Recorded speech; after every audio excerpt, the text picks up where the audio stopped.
Hello दोस्तों, आइए हम आज आपको रूबरू कराएंगे एक इंस्टीट्यूट से जिसका नाम है अमित ट्यूटोरियल्स और जिसे 25 इयर्स ऑलमोस्ट जुबली हो चुका है। और इसके फाउंडर जो है हमारे प्रोफेसर अमित दोषी सर है। इनके बारे में मैं जितना भी कहूँ उतना कम है, क्योंकि मैंने भी सर के पास से ही मेरा ग्रेजुएशन कंप्लीट किया है। यहाँ का एड्रेस मैं आपको बताना चाहूँगा, 206 ओसवाल शॉपिंग सेंटर, जो कि बाइंदर ईस्ट में near by two Bhayandar station है। और अगले जो वर्ड्स आप सुनोगे वो रहेंगे अमित दोषी सर के। मेरा नाम अमित दोषी है और I am a founder of Amit tutorials since 1998। शुरुआत यहाँ से हुई थी कि मुझे एजुकेशन के फील्ड में जाना था, लोगों को बहुत बेहतर रूप से मैं पढ़ाना चाहता था और एक मार्गदर्शक के रूप में, एक मेंटोर के रूप में मैं अपने आप को एक अचीवमेंट के रूप में मैं देखना चाहता था जब मैंने अमित ट्यूटोरियल्स की नींव की स्थापना की। अब बात वहाँ से होती है कि जब हम देखते हैं कि आज की तारीख पे लोगों ने कोचिंग क्लासेस को बहुत ही अलग स्तर पे बिज़नेस बना दिया है। नो डाउट मैं भी पैसा कमाता हूँ, लेकिन मैंने इसको उस रूप से बिज़नेस का स्वरूप नहीं दिया है, क्योंकि मुझे पता है कि आज की तारीख पे एजुकेशन का इम्पोर्टेंस क्या है। माँ बाप जो है बहुत ही अलग स्तर से पैसा कमाते हैं, जमा पूंजी करते हैं ताकि अपने बच्चे को पढ़ा सके। तो मैं वो चीज़ का वैल्यू बहुत बेहतर रूप से जान सकता हूँ। इसके लिए मैंने फ़ीस भी जो है हमारे क्लासेस की ऑलमोस्ट रिजनेबल रखा है। ना मैं ये बोल सकता हूँ कि बहुत कम है, ना ही मैं ये बोलूँगा कि बहुत ज़्यादा है।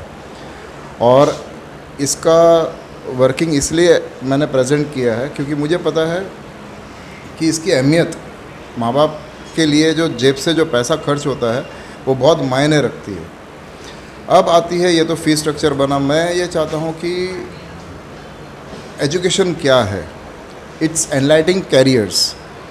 हम ये सारे शब्द जो है वो किताब में देखते हैं, लेकिन जब प्रैक्टिकल एग्जामिन करना रहता है तो बहुत ही कम ऐसे टीचर्स या प्रोफेसर्स है जिसका माध्यम जो है वो बच्चों का भविष्य को बहुत बेहतर रूप से लेके जाना पड़ता है। ज़्यादातर सब टीचर्स और प्रोफेसर्स का वही रहता है कि बच्चा जो है वो बहुत ही अच्छे से उत्तीर्ण हो जाए, लेकिन आगे का कैरियर का क्या, कैरियर में परसेंटेज थोड़े कम आ जाते हैं तो स्टूडेंट विचलित हो जाता है। उस वक्त मेंटोर का स्वरूप रहता है और इसकी अहमियत मैं बहुत बेहतर रूप से जानता हूँ, क्योंकि मैं जो दौर से गुजरा था उस वक्त हर माँ बाप ये कोशिश करेगा कि बच्चा जो है वो थोड़ा कम पढ़े लेकिन एक इनकम का सोर्स जनरेट करना चालू कर दे। बट मेरे पेरेंट्स ने उस परिस्थिति का सामना करते हुए भी हमको पढ़ाया। हम दो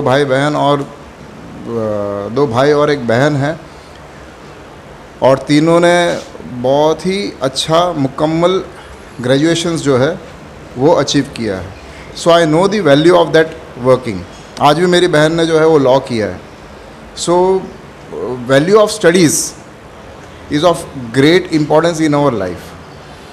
सेकेंड, मैं ये कहना चाहता हूँ कि लाइफ में जो एजुकेशंस का इम्पोर्टेंस है, जो अपने माँ बाप फील करते हैं, वो मैंने अपने लाइफ में वो देखा था कि जब मैं इनकम का सोर्स जनरेट कर चुका था उस दौरान मैंने एमकॉम का एग्ज़ाम दिया। हुआ ये कि मैं मेरे पिताजी को मिला प्लेटफॉर्म पे और मैं एमकॉम का रिज़ल्ट फाइनल वाला लेकर आ रहा था। बात बहुत बेहतर बनी कि जैसे ही पिताजी मेरे को मिले और बोला क्या रिज़ल्ट आया, मैंने बोला भाई मेरा फर्स्ट क्लास आ गया। तो मैं जो इनकम जनरेट करके उनके हाथ में रख रहा था वो चीज़ का उनको खुशी मैंने जिस तरह से देखा वो कभी भी देखने को नहीं मिला। लेकिन जब मैंने उनको बताया कि भाई मेरा एमकॉम का फर्स्ट क्लास फाइनल ईयर का रिज़ल्ट आया है तो वो मुझे प्लेटफॉर्म पे ही गले लग गए।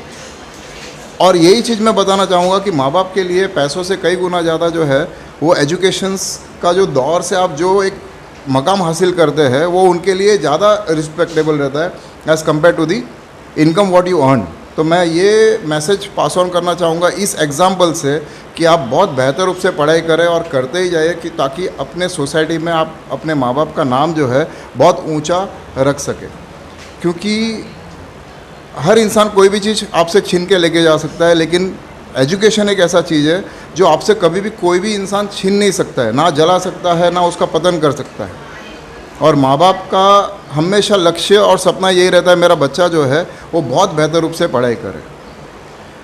अब एक और चीज़ भी ऐसा बना कि मेरे जो बच्चे हैं उनका मैंने ये 25 साल के अंदर मैंने क्या अचीव किया।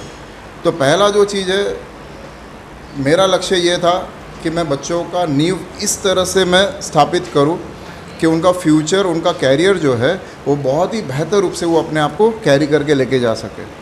और आज ये 25 साल के दौरान मुझे ये मालूम पड़ रहा है कि मेरे बहुत सारे बच्चों हैं, उन्होंने CA क्वालिफाई किया है, CS क्वालिफाई किया है, लॉ क्वालिफाई किया है, और एक दो लोग तो ऐसे हैं जो पुलिस में भी एक अच्छे मकाम पे पहुंच गए, उनका अच्छा पोस्ट पोजीशंस भी हो चुका है।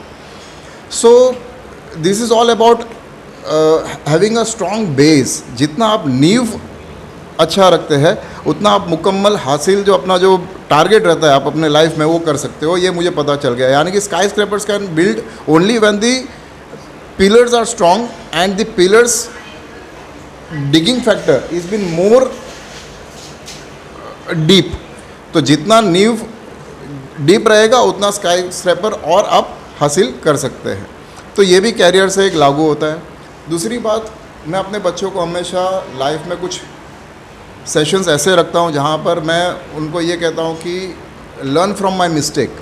तो मैंने जो मेरी लाइफ में गलतियाँ की है उस गलतियों को कैसे आप सीख के वो गलतियों को ना दोहराते हुए कैसे आप अपने आप को सक्सेस की तरफ लेकर जा सकते हैं। अब सक्सेस का मतलब ये होता है कि जो भी चीज़ आप अचीव करना चाहते हैं वो एक पर्टिकुलर फेज़ वाइज आप अचीव कर सकते हैं। ये उनको मैं सिखाता हूँ। How to deal with frustration, how to deal with the corporate sector, ये सारी बातें जो है मैं उनके साथ शेयर करता हूँ ताकि फ्यूचर में कभी भी उनको अपने आप में इनकम्प्लीट फील ना हो। क्योंकि जब वो बच्चा क्वालिफाई हो जाता है, ग्रेजुएशन या MBA का डिग्री हासिल कर देता है, लेकिन फ्यूचर में उनको ये समझना बहुत बेहतर रूप से ज़रूरी है कि how to deal with the peoples. और वो डील मैं उनको बताता हूँ कि कैसे, किस तरह से लोगों के साथ अपना नज़रिया क्या रहना चाहिए, किस तरह से हम अपना को काम में इन्वॉल्व करके इंटीग्रिटी के साथ, डिसिप्लिन के साथ, डिटर्मिनेशन के साथ आप वो काम को करो।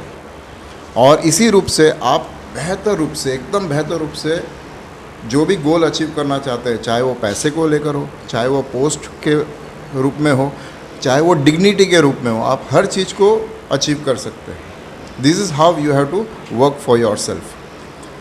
अनदर एस्पेक्ट्स जो है वो ये है जहाँ पर मैं ये देखता हूँ कि what I have achieved after 25 years of span of time. मैंने देखा है कि मेरे जो बच्चे हैं जिनको मैंने पढ़ाया है उनकी आज फैमिली हो गई है। वो लोग आके मेरे को मिलते हैं without having any kind of appointment. ये मेरा सबसे सुपर सक्सेस मैं अपने लाइफ में मैं मानता हूँ। बिकॉज मैं ये कह सकता हूँ कि हाँ, मैं उनके साथ बहुत ही इमोशनली अटैच रहा हूँ और वो भी लोग मेरे साथ इमोशनली अटैच है।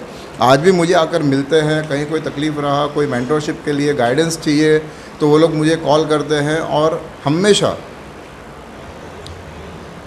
मेरे करीब रहना पसंद करते हैं। आज तक मैंने कई बच्चों को पढ़ाया है। मैंने MBA के स्टूडेंट लोग को भी पढ़ाया है। ICF या इंस्टीट्यूट में मैंने 3 साल का योगदान दिया है। तो वो बच्चे भी रहे, मेरे जो क्लासेस है वो बच्चे भी है। इन्होंने अपने लाइफ में मेरे से भी बहुत बड़ा मकाम हासिल किया है, पोस्ट, पैसा, हर रूप। लेकिन आज भी वो मेरे को मिल के गले लगते हैं, आशीर्वाद लेते हैं और यही मेरा सबसे सुपर अचीवमेंट है मेरे लाइफ का। और आगे भी मैं यही चीज़ चाहूँगा कि और 25 साल, 30 साल, जब तक सांसें हैं मेरी, मैं बच्चों को इसी रूप से मैं योगदान देते रहूँ और उनके साथ कंधे से कंधा मिलाकर मैं उनके सारे सपनों को जो है वो हासिल करने का कोशिश मैं हमेशा अपना योगदान दूंगा। Thank you so much. ये थे हमारे प्रोफेसर अमित दोषी सर, जिनका आपने अभी सेशन सुना है। और जैसे कि मैंने आपको बताया कि सर का स्टूडेंट, मैं खुद सर का एक स्टूडेंट रह चुका हूँ। तो एक छोटा सा मैसेज मैं यहाँ पर स्टूडेंट्स और अपार्ट फ्रॉम एवरीथिंग उनके पेरेंट्स को भी एक ये मैसेज देना चाहूँगा कि अगर आप अपने बच्चों का एक ब्राइट फ्यूचर देख रहे हो, ठीक है, एजुकेशन के रिगार्डिंग और एक मोटिवेशंस के रिगार्डिंग कि आपको लाइफ में करना क्या है और बनना क्या है, ठीक है, तो मुझे ये लगता है as per my personal thinking कि Amit sir will be the best. अगर आप एक पेरेंट्स होने के नाते ये चाहते हो कि आपके बच्चों को आप कुछ एक उज्जवल भविष्य देना चाहते हो, तो अमित सर के हाथ में आप उन्हें सौंप दीजिए. Amit sir is best for me and will be best for everyone. Thank you.